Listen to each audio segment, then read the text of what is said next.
Hey guys, this is Josiah here. Welcome back to another episode of Josiah's Grape Reviews. Today we'll be reviewing the Atlanta races from this past weekend.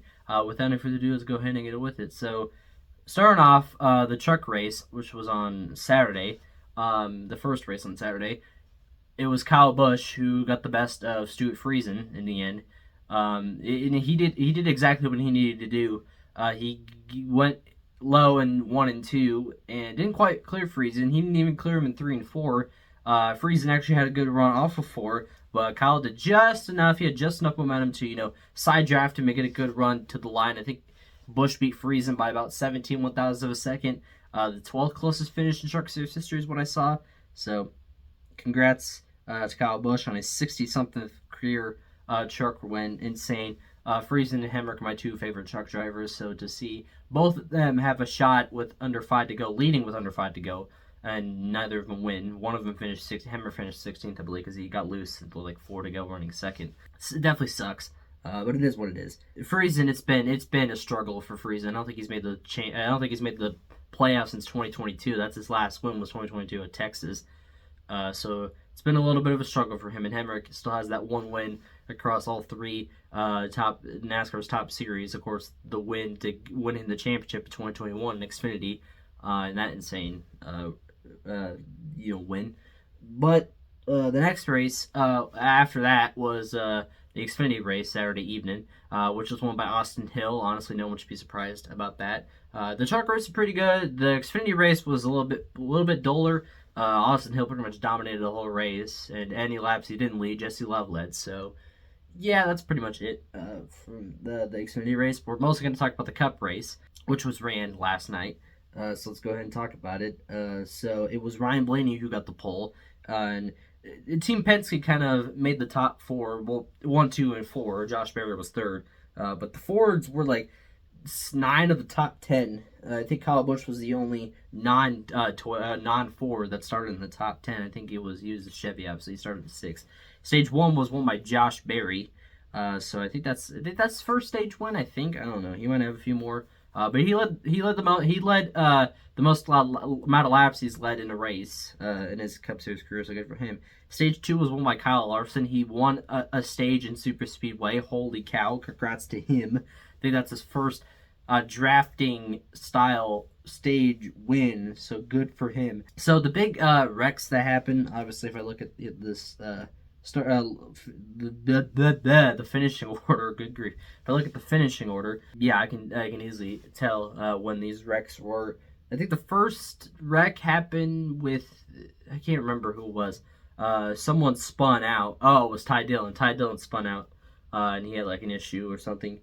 McDowell had issues with like mechanical issues. We'll talk about McDowell a little bit more in a minute. And stage 2, Eric Jones spun out, I think by himself. I think like Herbst got loose and he was trying to avoid, and he went to the middle and he kind of had contact with Chris Buescher and it spun him around. So unfortunate for him. And then in stage 3, the first big wreck happened with I think Ryan Blaney like stacked. I think he checked up or something, and Briscoe got up into Stenhouse, and he got up into Chase Elliott, and Elliott got on the wall, and then broke a toe length, and he kind of spun. He was weaving because he had a broken toe length. What was he supposed to do? And clipped LaJoie, then spun back down and got it back Keselowski. It ended both LaJoie and Keselowski's days. LaJoie finished 38th, and Keselowski finished 39th respectively. Elliott ended up being 2 laps down, but he got those laps back, but was not competitive at all. He was running the back the whole race. I think he ended up finishing in 20th. Yeah, 20th. So that sucks. Obviously, as an Elliott fan, that definitely sucks. But no, I'm not pointing the finger at anyone. That was not on Stenhouse. Just one of those racing deals. Next crash happened with Daniel Suarez. He kind of spun. I think he cleared himself, and he spun into Noah Gragson, Cody Ware, Cole Custer, J.J. Yaley, those guys, Ty Gibbs. They all had damage. And then I think there was someone spun into William Byron. I can't remember who spun into Byron. I can't remember. Someone spun into Byron, and I can't remember who it was for the life of me. I can't remember. I genuinely don't know. Someone spun into Alex Bowman. Did I say William Byron? I meant Alex Bowman. I can't remember. Someone spun into Alex Bowman. I can't remember. Yeah, I don't know. Someone spun into Bowman. That's all you need to know. And then I think with 3 to go, there was a lot of racing up front. Kyle Larson was leading, and Cindric and oh my gosh, who the heck's home with Cindric? I'm sorry, I am lost today. I am not in my zone. It was Cindric and Byron. It was Cindric and Byron. They were battling. And Larson made like a block and it was either Cindric or Byron to the wall, and one of them spun into the other, and both of them wrecked out. So that sucked to see. Byron was going to trying to become the first driver since Matt Kenseth in 2009 to win the first 2 races back to back. Came close, but he didn't quite do it. Then that set up an overtime restart, to which Carson Hocevar, who he was the talk of the town after this one, so I could say it was very, very aggressive. He kind of made an aggressive move and left Chastain dry. I think Larson was leading coming to the white flag, and Bell was there. I think Bell got to the outside in turns 1 and 2. Behind there was contact with Hocevar, Barry, and Stenhouse. Kind of sent Barry and Stenhouse to the back, but Hocevar was able to get to third. And then coming out the back starts Bell, and Larson was still side by side. Then Hocevar gave a good shove to Bell, and then he had space to go in the middle of 3 and 4. So we were setting up for another 3-wide finish. Remember that 3-wide finish that we saw last year in Atlanta? We were getting set up for another one. But caution, race is over. Which is like, it sucks. Like, how many races have we run across like 6 races across the top 3 series, plus the 2 dual races, plus the Clash? That's 9 races. I can think of like 1, 2, 3, 4, 5. 5? Is it 5? Yeah, 5 or 6. 6. I think 6 of the 9. So that's 2/3. 2/3 of these races that have either ended under caution or had a wreck, but not ended under caution. So, yikes! And pretty much every move NASCAR makes, it's wrong. But we'll talk more about that in a minute. The race was under review. Restart was under review, but they didn't find anything. But it was Christopher Bell who barely got the best of Carson Hocevar and then Kyle Larson. So Christopher Bell gets, I think, his 10th win of the season, his first since, I think, Loudon last July, or whatever Loudon was. So he gets the win. Congrats to him. So looking here at the finishing results, Christopher Bell gets the win. Carson Hocevar second, career best for him. He made a lot of drivers mad. Ross, Ryan Blaney, both were talking to him at the end of the race. Kyle Busch, at the end of stage 1, I guess, he and Hocevar had contact, and he said, "I don't care if I wreck the field, I'm dumping his expletive," or whatever. Just your typical Kyle Busch radio, So he's made some enemies, and I love Carson. He's one of my favorite drivers, but he's got to clean this up. This similar thing happened with Ross Chastain in 2022, another one of my favorite drivers. And yeah, he didn't make too many friends. It's just it kept happening and happening and happening. Ross eventually finished second in the points. Obviously, he had that insane wall ride move to get to the championship 4, then almost won, but fell short. But he made a lot of drivers ticked off, and Carson's doing the same thing, and he's got to work on that. He's young, he's still learning, but he needs to keep doing this. Even back in the truck series, I remember the 2023 championship. Remember when he was leading the championship, and then Corey Heim passed him to the next lap. He got into Heim and dumped him, and then Heim dumped him right back, and that disaster of a championship race that no one wants to remember. So yeah, Carson's got to work on this stuff. It's something he's done basically his entire NASCAR career, and I think he'll work on it. I think he will. I have faith in him. He's got talent. But here he gets his career best finish. Just think about it. Spire was inches away from naturally getting a win in the NASCAR Cup Series. Just think about that. They obviously have a win in 2019 at Daytona in July. It rain shortened, but this is like naturally, like it's still a super speedway, but still just naturally coming through. They almost won Spire, so give him credit. Larson, probably his best run at a drafting track. He gets third. So good for him. I think that's his first finish at the Atlanta Super Speedway since the configuration in 2022. So good for him. Ryan Blaney, he got spun by Hocevar late in the race. I forgot about that while up there. But he remounted, finishing 4th. Ricky Stenhouse Jr., he ends up getting a top 5. Denny Hamlin 6th.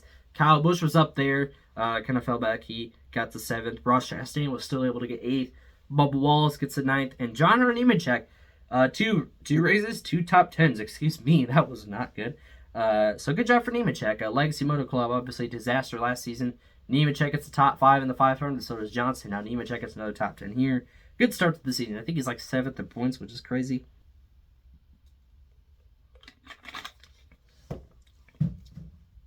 Stay hydrated.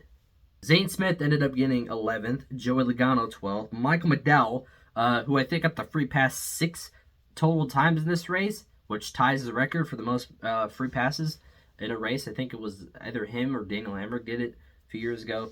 Don't remember. By the way, good finish for Zane Smith, too. Good job for him. And McDowell ended up coming back to get 13th. A.J. Allmendinger 14th. Ty Gilliland was leading, and I think he cut a tire while running into the top 5, but rebounded to get a top 15, so good for him. Austin Dillon 16th. Riley Erb 17th, Ryan Preece 18th, Tyler Reddick 19th, and Chase Elliott, as I mentioned, 20th. Chase Briscoe is still trying to climb his way back from that 100-point penalty. He got 21st. BJ McLeod 22nd. Shane Van Gisbergen 23rd. He was up there leading a little bit. It was good to see SVG leading on an oval. Justin Haley 24th. Josh Berry 25th. I think the caution was for him. He was involved in a wreck. I didn't see the replay. I missed it. But I'm assuming all these guys 25th on down were involved in the wreck on the final lap. So I know Barry was one of them. I know. Barry 25th, Alex Bowman 26th, William Byron 27th, Austin Cindric 28th, Ty Dillon 29th, Chris Buescher 30th, Eric Jones 31st, Ty Gibbs 32nd, Daniel Suarez 33rd, Noah Gragson 34th, Cody Ware 35th, who's carrying his new Arby's scheme, so good for him. Cole Custer 36th, J.J. Ely 37th, Corey LaJoie 38th, and Brad Keselowski 39th. Let's go and look at the point standings now for all three of the series. Ryan Blaney continues to lead the points, 12 points over William Byron. Tyler Reddick, 15 points back. Austin Cindric, 19 points back. And Bubba Wallace is 25 points back. Rounding out the top 10 in points is Kyle Larson, John Nemechek, Rick Stenhouse Jr., Alex Bowman, and Chase Elliott. Now look at the Xfinity Series. It's Austin Hill, who has one puny point lead over Sheldon Creed. Jesse Love is 6 points back. Allgaier is 8 points back. Jeb Burton in the top 5. How about that? 18 points back. Yeah, this is a very wacky top 10. You ready for the rest of the names? Yeah, Jeb Burton was good. How about Harrison Burton, AM Racing, 6th in points, 23 points back. Jeremy Clements is 7th in points. Sam Mayer, 8th. Carson Qualpel, 9th. Matt DiBenedetto, Burrito, hey! Top 10 in points for Viking Motorsports. Good for him. Gotta love the Burrito, man. And then trucks, Grant Enfinger has, again, a 1-point lead over Ty Majeski. Chandler Smith is 6 points back. Corey Heim is 16 points back. Ben Rhodes is 19 points back. Top 10 in points. Gio Ruggiero, Stuart Friesen, Daniel Hemrick, Jake Garcia, Jack Wood round out the top 10 in points for the Truck Series. So that's basically all there is. There was no issues in inspection, no issues, that sort of a deal. But we're going to talk about NASCAR's officiating for a second because, as I mentioned, 6 of the first 9 races have ended under caution or ended in a crash that could have been a caution. And it feels like all these, whether they throw the caution or not, fans have a lot of, they're outraged. It's an outrage. NASCAR did say before the race that if an incident like this happens, like the Xfinity race, that they would call a caution. They admitted to missing the caution in the Xfinity race. And again, they did call the caution. But obviously fans are frustrated because it was just before there was probably going to be another 3-wide finish, second year in a row. But didn't quite get to see that. I mean, we did, but not to the line, so it doesn't really count. So it's frustrating. It's frustrating for sure. It's because NASCAR is inconsistent, and that's what the problem is. And I think NASCAR needs to adjust it. I think they'll do better because we're not at a super speedway next week. We are on a road course, so I guess that's still just as crazy. I think Circuit of the Americas, and I think it's a new configuration of Circuit of the Americas. So that'd be interesting. I think it's like a shorter track from what I heard. So we'll see. But that's not going to be as wild as, super speedway racing. Won't be photo finishes or, close racing under the caution. That's a little bit more rare in non-super speedway tracks, obviously. So maybe NASCAR could clear this up. But then again, when we come back to like Talladega or Daytona or Talladega again, and then Atlanta, like we still got a lot of super speedways left on the schedule down the road. It's like if this happens again, NASCAR needs to clean this up. And like the issue is, okay, yeah, they're doing a good job. They're throwing the caution for the safety, good job. But they're just doing it at the wrong time, and they're doing it for all the wrong reasons. The 2 times, think about the 2 times they did not throw a caution: the Daytona 500 and the Xfinity race at Atlanta. The Daytona 500, okay, Reddick was not going to catch Byron at all. So that was not good. And then same thing in Xfinity. Who was in second? I think it was Mayer and Was it Mayer and Allgaier, or it was someone else in Allgaier? I'll have to look at the finishing results. I should have probably mentioned Justin Allgaier for a second, because I don't know what he was doing on the restart. I love Justin Allgaier, but I don't know what he was doing, because he had the lead on the restart with 3 to go, cleared Austin Hill, but did not slide up in front of him, so I don't know what the deal was. And then Eric Almirola, that was the guy who was in second. And then Allgaier door slammed him, coming to the checkered flag, and he got second over Eric, and then they had to talk about it over, so... Yikes! Don't know about that. I just had to briefly mention that, but still, Almirola and Allgaier were not going to catch Hill most likely unless Allgaier gave a big push to Almirola, but he didn't. He went 8 and he passed him. It gives me Clash vibes in 2017 when Bowman tried to pass Busch and Busch was fuming on the radio. You can't be that stupid. Kyle Busch, average radio talk right there is. Yeah. So yeah, but the times where there's close racing, the times where there's close finishes, on the radar they throw the caution, and that's why fans are so upset. And it's NASCAR's inconsistency. It's okay, we're throwing a caution. Okay, how about next time we don't throw a caution, and then they don't throw into the 500, and there's outrage because this is a big wreck. But we're not gonna throw the caution. But we are for a wreck 0.1 seconds before duel 2 and robbing Eric Jones of a win. Yeah, it's frustrating. I could see the fans' outrage, but it's NASCAR. It's their officiating has always been off the charts, and it's always something new. It's the double yellow line rule a few years ago. Now this. It's been penalties and yada yada yada. The playoffs and yeah, it's a whole big giant mess for NASCAR and officiating. But we'll see. I think this will start to deteriorate, just like the double yellow line rule was. Maybe it'll probably will pop up again in the future. Who knows? Same with the playoffs when we get to the playoffs again this year, because last year that was fun to deal with. Of course, that's sarcasm. But I think NASCAR needs to learn. I think they can learn. I think they will learn. At the end, we'll see. We'll see. It's just inconsistency, and they got to work with the fans. And I know they try and listen, but it's okay. It's they can't win. It's yeah, you don't want us to throw caution, so we won't in the 500. And that didn't work. Okay, so we didn't throw a caution in the Xfinity race. We'll throw one in the Cup race.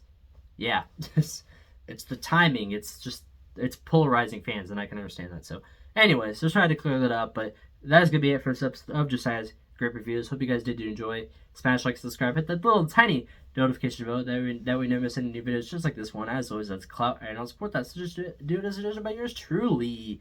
I can't speak. I need to also talk slower. I need to talk very, very slow.